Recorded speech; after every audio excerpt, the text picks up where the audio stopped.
Hey, this is Jeff Wick, editor of the Fayette County Record newspaper, here at Blissful Folly Farm, home of Rohan Meadery, here with Wendy Rohan, owner. And this is the most dangerous edition of First Edition Live we've ever done. Andy Balin and H.H. Howes are going to retrieve the first copy of the Fayette County Record out of that buzzing bee box over there. So, gentlemen, whenever y'all are ready. Safety first. Oh, good, good. Oh yeah. I usually work bees without this, Wendy. I always work my bees with this kind of hay. All right, guys, be careful though. Be careful. Quit. Okay. Yeah, I think it's okay. All right. Woo! That was quick. Nice job. Nice job. Not supposed to move fast around bees.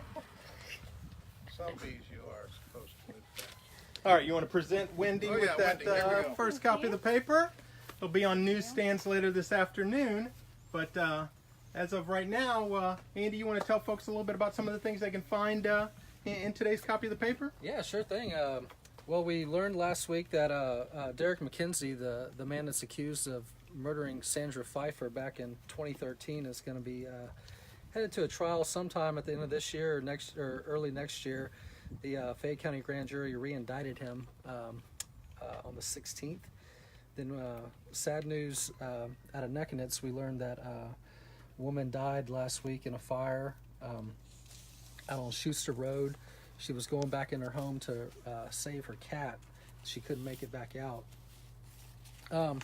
Also on the Habitat for Humanity was busy last week in Grange, building 2 new homes over on Pearl Street. Their work's coming along out there, and Ray's Crane Service was out there helping them out last week with the crane to put some trusses on that roof. And you got a story about Winedale, right, Poncho? Winedale, Shakespeare Winedale's in its 48th season, and it's starting the 3rd week this coming weekend. So unbelievably cool inside the theater barn, because there's a lot of air conditioning in there. You can read all about it.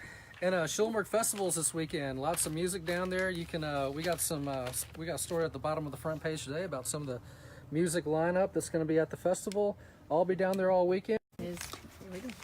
Wendy, tell us a little bit about we're out here in the beautiful exterior of Rohan Meadery here at Blissful Folly Farm. Tell us a little bit about how this place got started.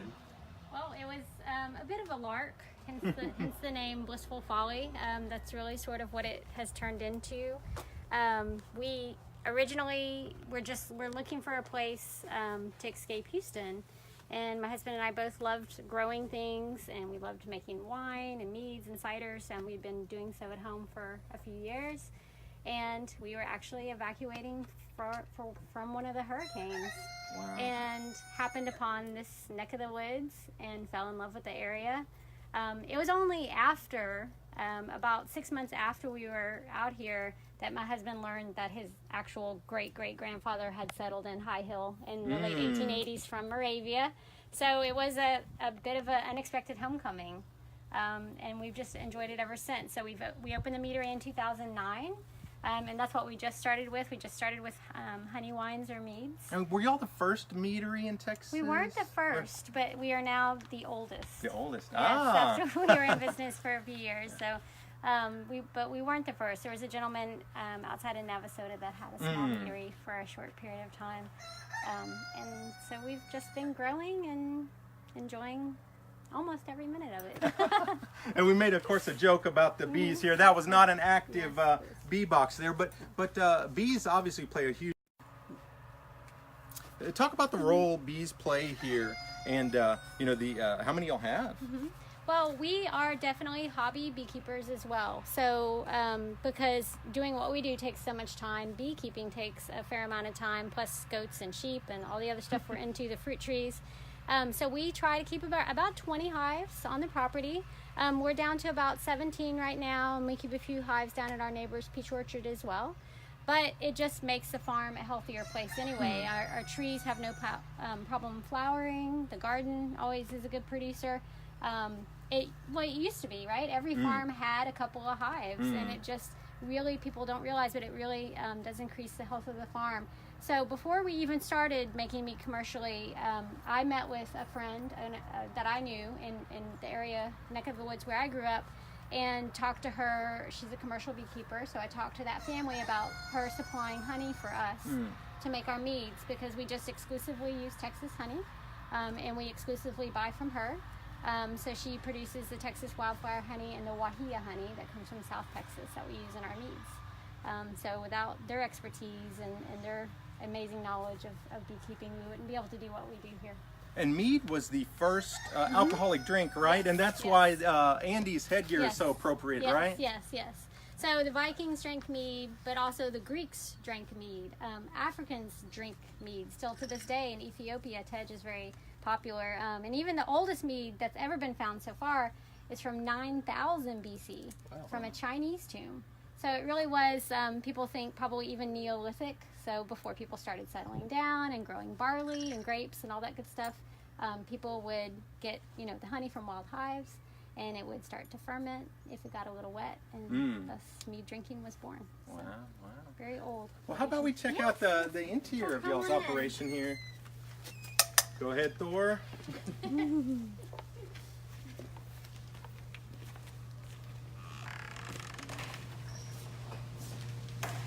Check this out. So, Wendy, tell us a little bit about these tanks. Sure. Here. So these are our fermentation vessels, and they are pretty much just what you would find in any kind of commercial winery. Although I do like to say we're a nano operation, because these tanks are pretty small. But they're 150-gallon batches that we do in these 160-gallon tanks, the ones that you see in front. Because we like to do small batch meats, we feel like the quality, it stays true to our vision and what we're trying to do. And then some of the larger tanks in back we use for cider, or we use for larger batches of grape wine.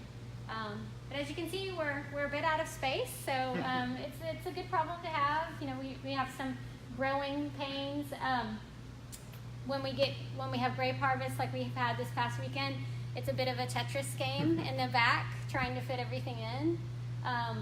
But that's pretty much it. And so people often ask, well, how do you make mead, or what's the story behind making mead?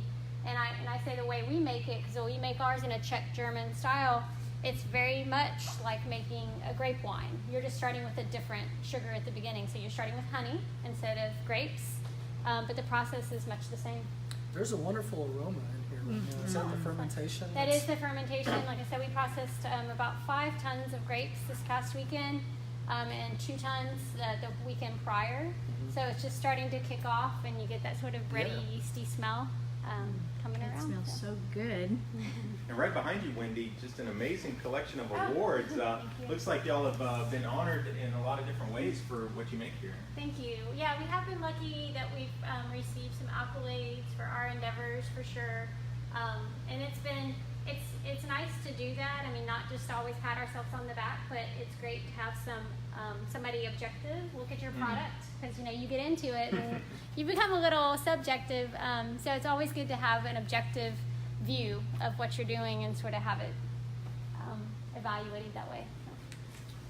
And people can come here and just order meat by the glass. Yes, and it looks like y'all have a ton of different options. Huh? We do.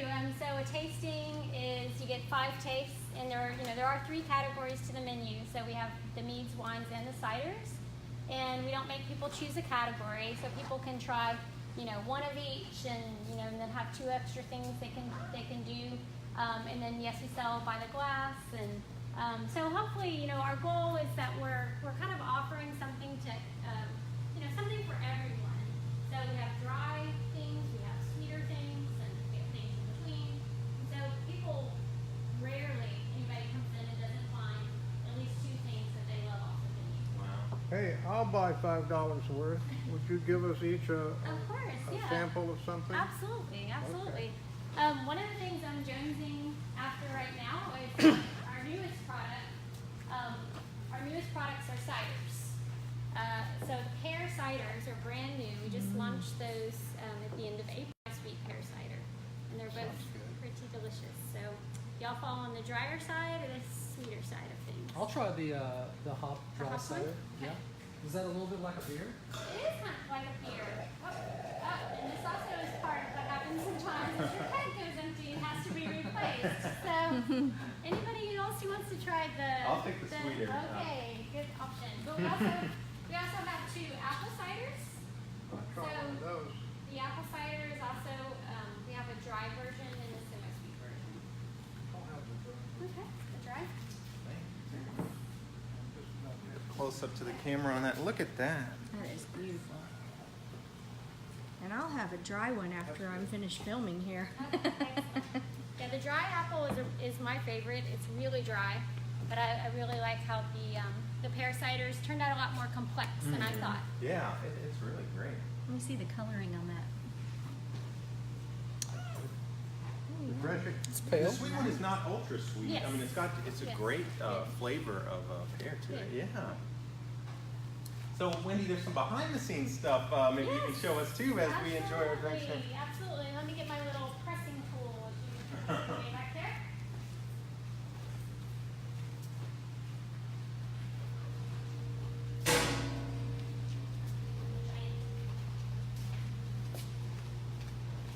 That is bigger than you, Wendy. So I don't want to get it.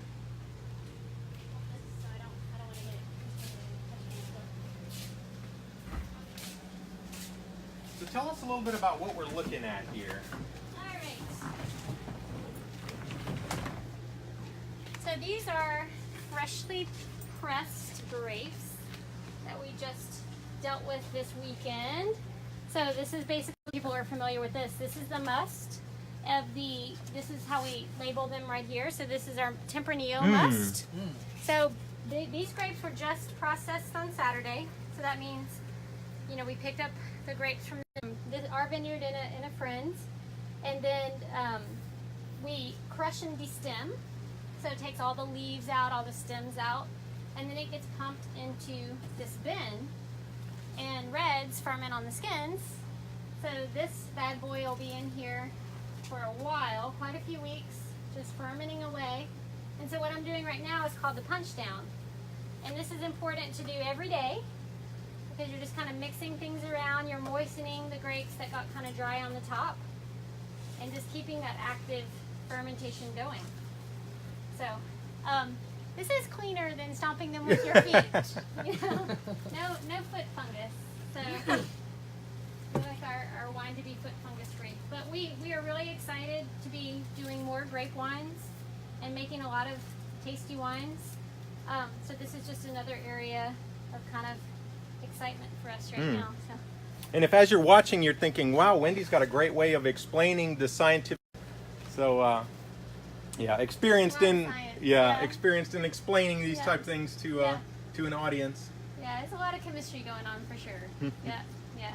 Wendy, will stomping grapes cure toenail fungus? I don't know about that.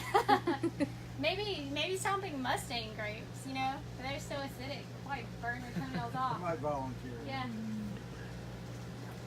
Well, Wendy, thank you so much for showing us around. And actually, we forgot to ask you days of operation and hours y'all are open. Oh, For yes. those watching who have not been out here, you got to come out here. And when can they do that? We are open Thursdays through Sundays from noon to 6. Do you have a website? We do. It is rohanmeadery.com. And we're linking to your Facebook page in this Nice. video, so everybody watching can click on it and find y'all on Facebook. Yeah, absolutely. And we have an Instagram account under the farm name Blissful Folly Farm. And if you go to blissfulfollyfarm.com, it also links to Rohan Meadery. So Okay. it's a And little. we're super proud to have you on the cover of our up-and-coming Vine and Stein. We are and really everything excited Vine. about that. Yes. That's right. That's a gourmet, glossy gourmet wine and food special section we've got coming out in the Fayette County Record, and it's going to be distributed all over the state. And there's your cover subject right there. Blissful it Folly come out? Farms and Rohan Meadery. Nice. When's it coming out? It'll be coming out before the first Oktoberfest. So sometime around the end of September, middle of September. Cross it. Yes. Well, wonderful. Well, Wendy, thank you so much for having us out here. And y'all may have named the place Blissful Folly Farms, but it's been anything but a folly for sure. What a great treasure this is, and it's attracting people from statewide and nationwide to just a wonderful and very unique place right here in Fayette County. So thanks for watching. Anything else, Sam? Yeah, remember you can always find us on Facebook, Twitter, Instagram, YouTube, and you can find us online at FayetteCountyRecord.com. Thanks so much for watching, and thanks for reading the paper.